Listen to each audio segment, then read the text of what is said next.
ভাবছেন আজ ডিনারে কি খাবেন? না ভেবে অল্প সময়ের মধ্যে ঝটপট বানিয়ে ফেলুন এই রেসিপিটি। মিক্সিং জার নিলাম, তাতে হাফ কাপ সুজি দিলাম, দিয়ে দিলাম কিছু ভাজা চিনেবাদাম, এরপর দিয়ে দিলাম এতে 1 কাপ দুধ। এবার এটাকে আমি একটু মিক্স করে নেব। মিক্সিং জারে এটাকে কয়েকবার ঘুরিয়ে নিলাম।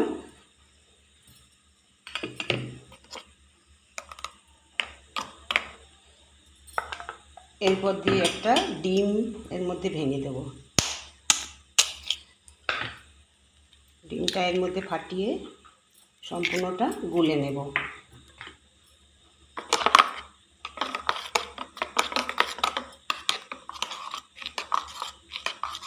ডিমটা এর সাথে ভালোভাবে মিশিয়ে নিলাম। এরপর এতে একটু পরিমাণ মতো লবণ দিয়ে দিলাম। লবণটাকেও খুব সুন্দরভাবে মেখে নিলাম। দিয়ে দিলাম ছোট চামচের হাফ চামচ মতো লঙ্কার গুঁড়ো। তারপর দিয়ে দিলাম হাফ চামচ চাট মশলা, আর দিয়ে দিলাম 1 চিমটে হলুদ। এবার এটাকে একসাথে সব মেখে নেব।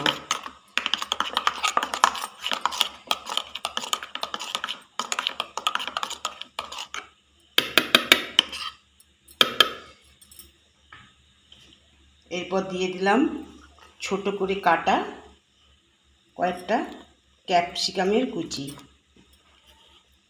দিয়ে দিলাম পেঁয়াজ কুচি। পেঁয়াজগুলোকেও খুব ছোট ছোট করে আমি কেটেছি। এটা আবারও একবার ভালো করে এটার সাথে মিশিয়ে নেব।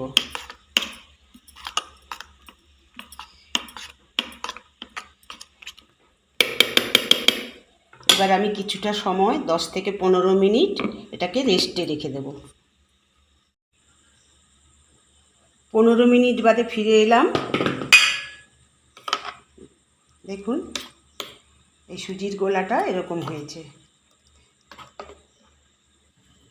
এদিকে গ্যাসে একটা ফ্রাইং প্যান বসিয়ে দিয়েছি, এতে অল্প করে একটু তেল ব্রাশ করে দিলাম।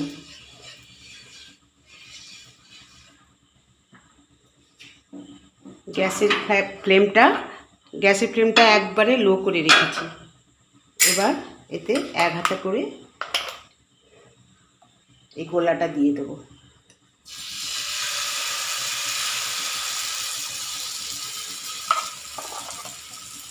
ছোট হাতা, তাই 1 হাতা হচ্ছে না, আরেকবার দিচ্ছি।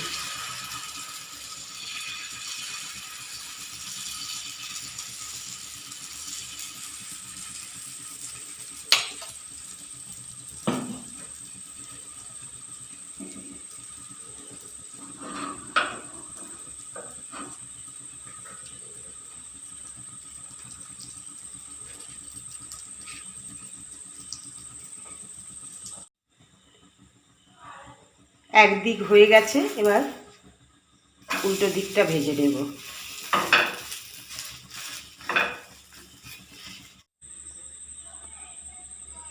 এদিকে ওটা হতে হতে দুটো ডিম ফাটিয়ে নিচ্ছি।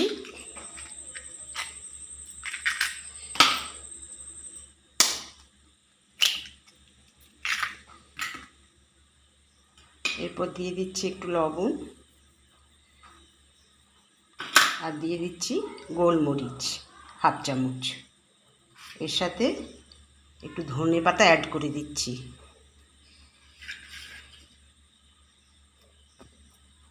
এগুলো আবারও একসাথে মিশিয়ে নেব।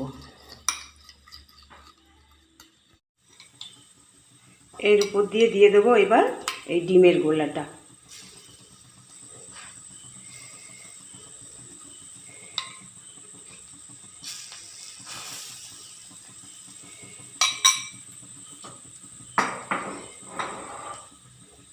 আবারও একটু উল্টে নেব।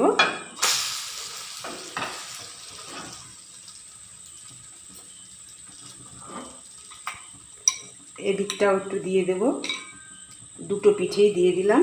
এই পিটুপুট করে এবার একটু ভেজে নেব।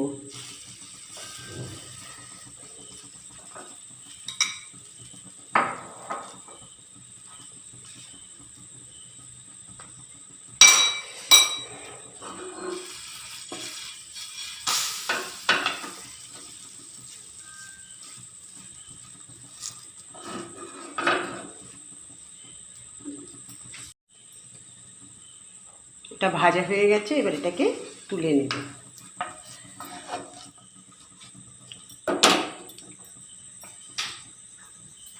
আবারও একটা ভেজে নেব। একটু অল্প করে তেল ব্রাশ করে দিলাম।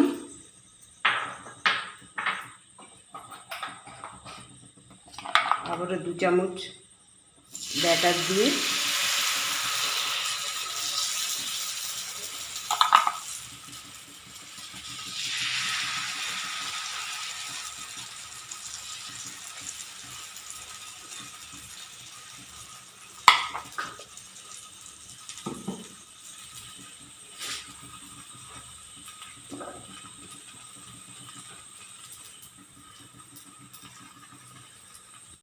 এক পিঠ ভাজা হয়ে গেছে, এটা অন্য পিঠটা আবার ভাজতে দিলাম।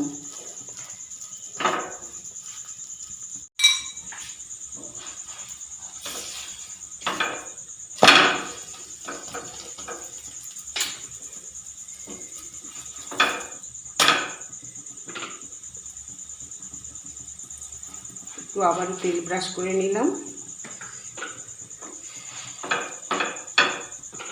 এর ওপর দিয়ে আবার এই ডিমের গোলাটা একটু দিয়ে দিলাম। এই 2 চামচ মতো দিলেই হবে। এবার এটাকে আবার উল্টে দিলাম।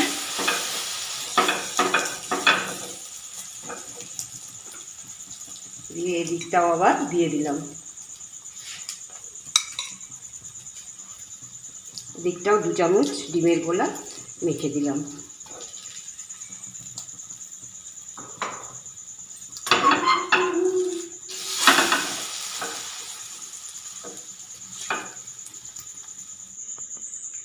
বন্ধুরা দেখুন, আমি এই অল্প সময়ের মধ্যে এই সুজির পরোটাটা বানিয়ে ফেললাম। আপনারাও এভাবে বানিয়ে খেতে পারেন। ততক্ষণ আপনারা সুস্থ থাকবেন, ভালো থাকবেন। নমস্কার।